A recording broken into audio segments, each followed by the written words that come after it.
سگے بھائی جیسا ہے، یہ اسلام ہے، یہ اخوت ہے۔ ہم نے اسلام کی اخوت بھی ختم کر دی۔ آج کسی مسلمان بھائی کو دیکھ کر کیا دل کے اندر سگے بھائی جیسے جذبات آتے ہیں؟ اگر نہیں آتے، اپنے ایمان کی فکر کرو، اپنے ایمان کی، اپنے منہج کی فکر کرو۔ اپنے مسلمان بھائی سے مل کر تجھے اتنی خوشی ہونی چاہیے جتنی اپنے سگے بھائی سے مل کے ہوتی ہے، اور اگر سگا بھائی مسلمان نہیں ہے تو مسلمان بھائی سے زیادہ محبت ہونی چاہیے اس سگے بھائی سے۔ معزز سامعین گرامی قدر، امی عائشہ کی سیرت کے حوالے سے کیا کہا جائے، یہ ایک لمبا چوڑا باب ہے۔ صرف نجیب الطرفین ہونے کے حوالے سے امی عائشہ کس کی بیٹی ہیں؟ ابو بکر کی۔ کسی کو صحابی میں نے کہا، کسی کو آپ نے کہا، کسی کو صحابیت کا درجہ محدثین نے دیا، اصول بنائے، فقہ بنی، رسول اللہ کی احادیث سے نچوڑ کو اخذ کیا گیا۔ صحابی وہ ہوتا ہے جو حالت ایمان میں رسول اللہ صلی اللہ علیہ وسلم کے چہرے کی زیارت کر لے اور حالت ایمان میں دنیا سے چلا جائے۔ یہ ڈیفینیشن رسول اللہ نے بتلا دی، محدثین نے لکھ دی، ہم نے صحابی مان لیا۔ جس نے بھی رسول اللہ کو حالت ایمان میں دیکھا، حالت ایمان میں دنیا سے چلے گئے، صحابی ہیں۔ یہ ایک ڈیفینیشن ہے۔ کسی کو عالم نے کہا، کسی کو محدث نے کہا، کسی کو خود رسول اللہ صلی اللہ علیہ وسلم نے بھی اعزاز بخشا۔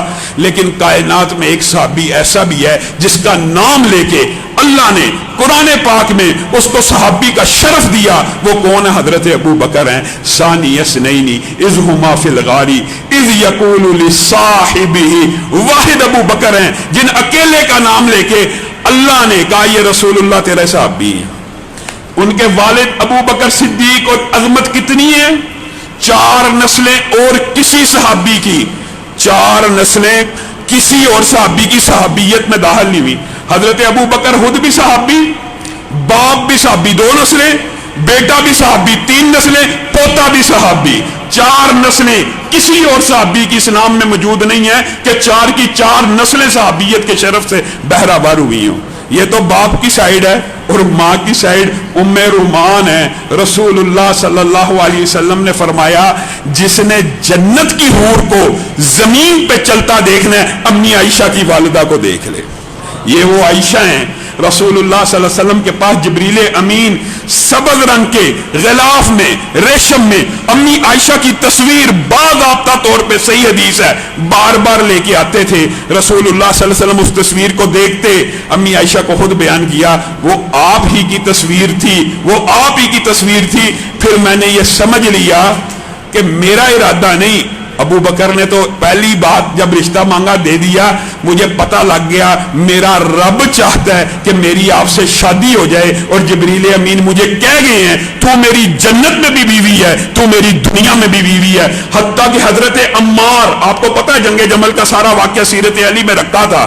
جنگ جمل کے ایک لشکر، سیاسی اختلاف تو تھا صحابہ کا اس دور میں، قتل عثمان کے اوپر آپ کے سامنے یہ واقعہ طویل رکھا تھا، لیکن قربان جائیں صحابہ کی دیانت پہ۔ حضرت عمار مخالف لشکر میں کھڑے ہیں، لیکن اعلان کر کے پتہ کیا کہہ رہے ہیں؟ کہہ رہے ہیں بے شک ماں عائشہ آج حزب مخالف میں ہے، آج دوسرے لشکر میں ہے، لیکن لوگوں یہ بات یاد رکھنا، ہم نے خود رسول اللہ سے سنا تھا یہ دنیا میں بھی میری بیوی ہے، یہ جنت میں بھی میری بیوی ہے۔ رسول اللہ صلی اللہ علیہ وسلم نے امی عائشہ کے لیے ایسے ایسے الفاظ کے کہا کہ آپ کو کون محبوب ہے؟ کہا عائشہ، کہا مردوں میں سے، یہ نہیں کہا ابو بکر، یہ نہیں کہا یار غار، یہ کہا عائشہ کے باپ۔ رسول اللہ صلی اللہ علیہ وسلم امی عائشہ کے ساتھ ان کا جو معاملہ آپ کے اور میرے لیے بھی ایک نمونہ۔ رسول اللہ نے صحابہ کو کہا ذرا آگے نکلو، اور امی عائشہ کو کہا چلو میرے ساتھ دوڑ لگاؤ۔ امی عائشہ خود بیان کرتی ہے میں پتلی تھی، میں رسول اللہ صلی اللہ علیہ وسلم سے آگے نکل گئی، رسول اللہ مسکرانا شروع ہو گئے۔ پھر کچھ عرصہ بیت گیا، میرا جسم کچھ موٹا ہو گیا، رسول اللہ نے صحابہ کو آگے بھیجا اور کہا چلو آج دوبارہ دوڑ لگائیں۔ اب کے دوڑ لگائی، رسول اللہ آگے نکل گئے اور مسکرانا شروع ہو گئے۔ کہا صاحب برابر ہو گیا، ایک دفعہ تو آگے نکلی تھی، ایک دفعہ میں آگے نکلا ہوں۔ امی عائشہ کے ساتھ جو ظلم اور ان کے والد کے ساتھ جو ظلم، اور میں یہ کہتا ہوں رسول اللہ کے خاندان کے ساتھ جو ظلم عصر حاضر میں صحابہ کے خلاف زبان درازی کرنے والے روافض نے اور ان کے سہولت کاروں نے کیا ہے، نہایت قابل شرم ہے۔ رسول اللہ کے کتنے سسر؟ ابو بکر سسر، عمر سسر، ابو سفیان سسر، ان بدبختوں کے نزدیک یہ رسول اللہ کا خاندان نہیں ہے، یہ بھی برے ہیں۔ رسول اللہ کی بیویاں امی عائشہ، امی حفصہ، امی ام حبیبہ، 3 بیویاں، تینوں بری، 3 سسر نعوذ باللہ برے، دماد برے۔ یہ کیسی نبوت کا خاکہ لوگوں کے سامنے پیش کرتے ہیں، یہ ایسے بدبخت ہیں۔ رسول اللہ صلی اللہ علیہ وسلم نے کہا میں نہیں کہتا جو میرے کسی ایک صحابی کو برا کہ اس کے اوپر انسانوں کی، اللہ کی، فرشتوں کی لعنت ہوتی ہے۔ اور یہ باتیں جب ہم بیان کرتے ہیں آگے سے جواب عجیب و غریب دیے جاتے ہیں۔ اللہ معاف کرے، یہ موقع نہیں ہے، رمضان کا مہینہ ہے، انسان کیا کرے؟ ایسے ایسے بدبخت سہولت کار ہیں جی، موبائل سے پڑھنے والا صحابہ سے پڑھنے سے بھی افضل ہے جی، حافظ قرآن کی تو کوئی فضیلت ہی نہیں ہے، صحابہ سے بھی افضل ہے، موبائل پہ اوپر سے دیکھ کے پڑھنے والا زبانی صحابی پڑھا اس سے افضل ہے۔ کیسی کیسی یہ باتیں کی جاتی ہیں۔ امی عائشہ کی ذات کو اس دور میں بھی منافقوں نے مجروح کرنے کی کوشش کی۔ بہت سے ساتھیوں نے سوال کیا ہے، اس حوالے سے میں مختصر واقعہ افق آپ کے سامنے رکھنا چاہتا ہوں، جس کی بڑی انہوں نے کہانیاں اور پراپوگنڈے اور جھوٹ اور بہتان اور الزام لگائے ہوئے ہیں۔ واقعہ کیا ہے؟ غزوہ بنی مستلق کے اندر امی عائشہ رات کو قضائے حاجت سے آئیں، ہار گلے میں نہیں ہے، ہار ڈھونڈنے کے لیے نکل گئی۔ اب ہار ڈھونڈنے کے لیے جب گئی ہیں، پیچھے سے سفر کوچ ہو گیا، پلان سے اتری ہیں، پلان کو اٹھانے والوں نے پلان اٹھایا، امی عائشہ کا وزن اتنا زیادہ نہیں تھا، ان کو پتہ ہی نہیں لگا خالی ہے، قافلہ کوچ کر گیا۔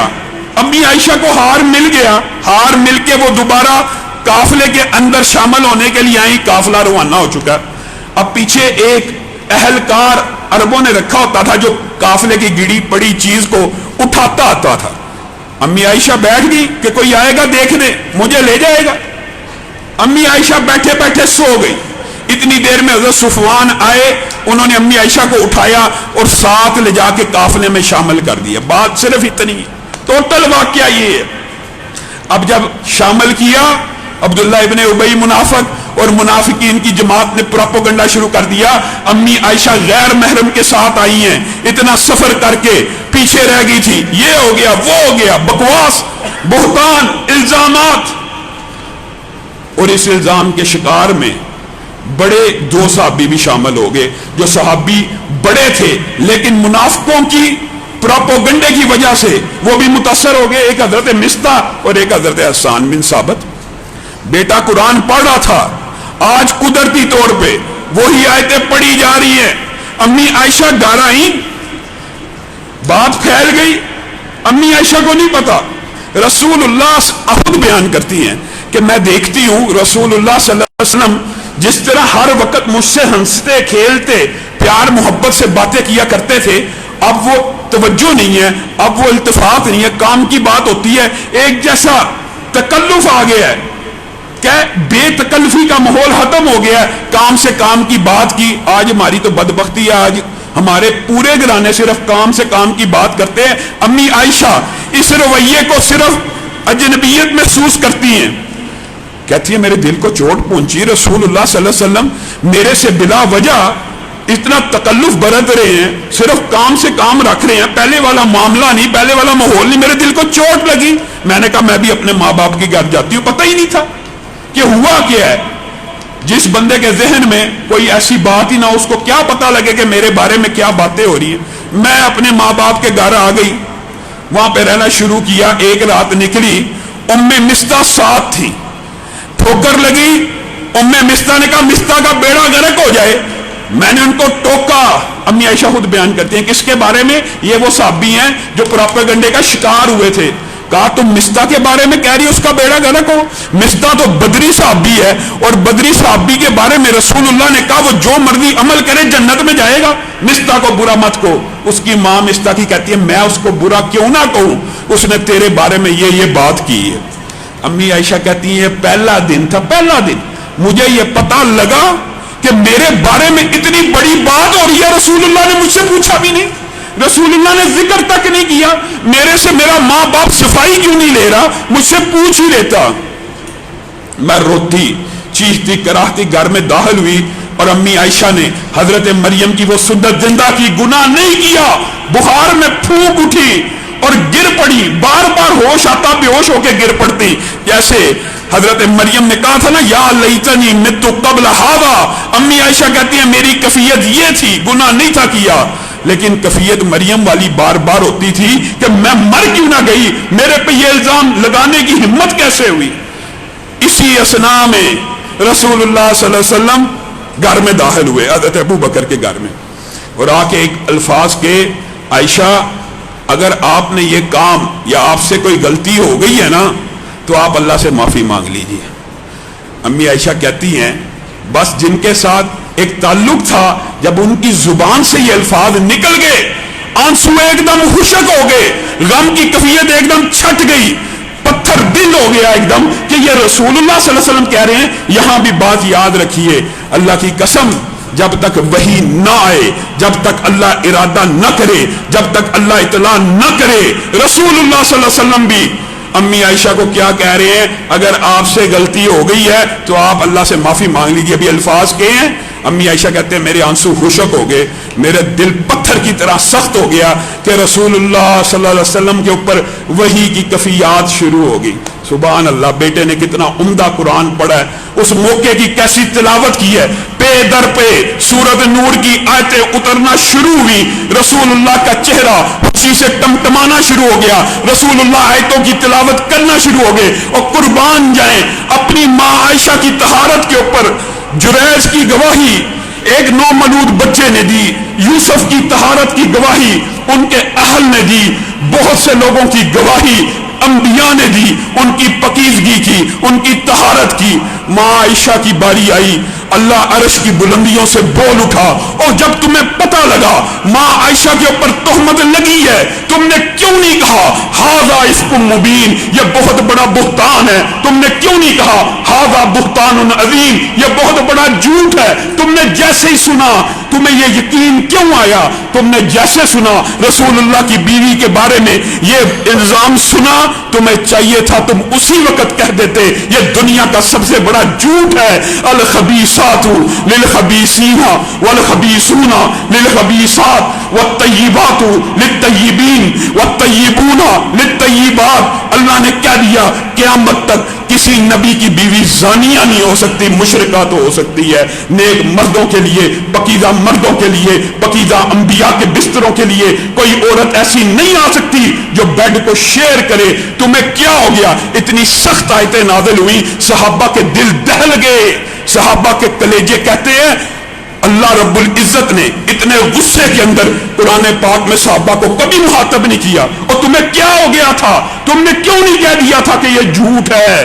پھر صحابہ نے کبھی ازواج کے اوپر امہات المومنین کے بارے میں ایک لفظ ہرزہ سرائی نہیں کی، لیکن آج کچھ بدبخت ایسے ہیں جو آج بھی امی عائشہ کے اوپر، امی حفصہ کے اوپر، امی ام حبیبہ کے اوپر کانو تشنیع کرنا چاہتے ہیں۔ یہ بدبخت لوگ ہیں، ان کے بارے میں اللہ کی ایک سنت ہے، کیا جو یہ کسی صحابی کے بارے میں کہیں نا، کسی بھی صحابی کے بارے میں جو بھی کہیں، اگر کسی صحابی کو یہ کہ بے وقوف ہے، الا انہم ہم السفہاء، اگر تم نبی کے صحابہ کو برا کہو گے اللہ کہتا ہے میں تمہیں کہوں گا کہ تم برے ہو، اگر تم اللہ کے صحابہ کا مذاق اڑاؤ گے اللہ یستہزئ بہم، میں رب تمہارا مذاق اڑاؤں گا۔ رب کی یہ سنت ہے، کسی بھی صحابی کے بارے میں اگر کوئی بدبخت یہ کہنا وہ ایسے تھے فوراً پلٹاؤ کہ تو ایسا ہے، کوئی کہ یہ ایسے تھے فوراً پلٹاؤ کہ تو ایسا ہے۔ صحابہ وَكُلًّا وَعَدَ اللَّهُ الْحُسْنَى، صحابی کسی بھی درجے کا ہو اللہ رب العزت نے اس کے ساتھ جنت کا وعدہ کر دیا۔ میری بات میرے بھائیوں، اللہ رب العزت نے جب کسی صحابی کو جنتی کہہ دیا، ہر صحابی کے لیے جنت کا سرٹیفکیٹ آ چکا ہے، تو اب میں اور کون ہیں، آپ کون ہیں وہ سرٹیفکیٹ واپس لینے والے؟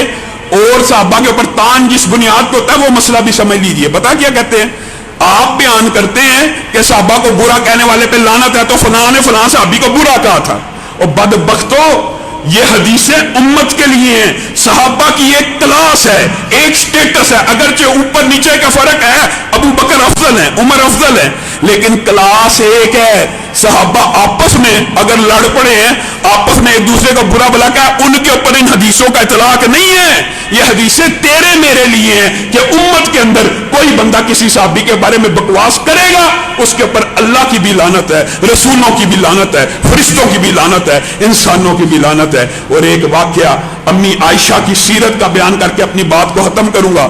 ایک مرتبہ ہار یہاں گم ہوا، یہ بھی اللہ نے قرآن پاک میں کہا اس کو تم برائی نہ جانو، بلکہ اس میں سے اللہ نے ایسی خیر نازل کی ہے کہ رہتی دنیا تک قرآن کا ایک قاری بھی ہوگا، امی عائشہ کی طہارت کی آیتیں پڑھتا رہے گا. قرآن مکمل ہی نہیں امی عائشہ کی طہارت کی آیتوں کے بغیر. اور دوسری دفعہ ہار گم ہوا، حضرت ابو بکر کو غصہ آ گیا، جا کے حضرت عائشہ کو ٹھوکر لگانا شروع کر دی.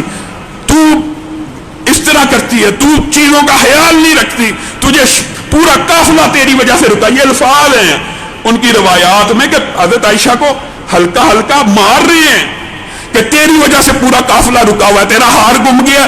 نبی کریم صلی اللہ علیہ وسلم، آپ بتائیے، کل آپ کے سامنے بدر کا واقعہ رکھا تھا کہ رسول اللہ ایک دن پہلے کہہ رہے ہیں فلاں جگہ فلاں کافر گرے گا، فلاں جگہ فلاں. آج ہار گمے، وہی نہیں آئی، رسول اللہ کو بھی نہیں پتا کہ ہار کہاں ہے. صحابہ کو کہہ رہے ہیں ڈھونڈو ڈھونڈو، نہیں تھا ملنا، نہ ملا. فجر کی اذانیں ہو گئی. حضرت ابو بکر کو غصہ آ گیا کہ یہاں وضو کا پانی نہیں ہے اور تیری وجہ سے قافلہ لیٹ ہو رہا ہے. آج تیری وجہ سے یہ سینکڑوں صحابہ کی نمازیں ضائع چلی جائیں گی، کون مجرم ہوگا؟ آسمان سے قربان جائیں. امی عائشہ کے لیے پھر آیتیں نازل ہونا شروع ہو گئی، فتیمموا صعیدا طیبا. یہ جو باپ ابھی ایک منٹ پہلے بیٹی کو ڈانٹ رہا ہے، بیٹی کو پیار کرنا شروع کر دیا کہ تیری برکت کی وجہ سے اللہ نے آسمان سے آیت نازل کی ہے کہ جب تمہیں پانی نہ ملے تم تیمم کر لیا کرو. صحابہ اب حضرت ابو بکر کو آ کے مبارکباد دے رہے ہیں، ابو بکر آپ کے امت کے اوپر کتنے احسانات ہیں، آج آپ کا ایک اور احسان ہے اور اللہ نے یہ احسان کروانا تھا.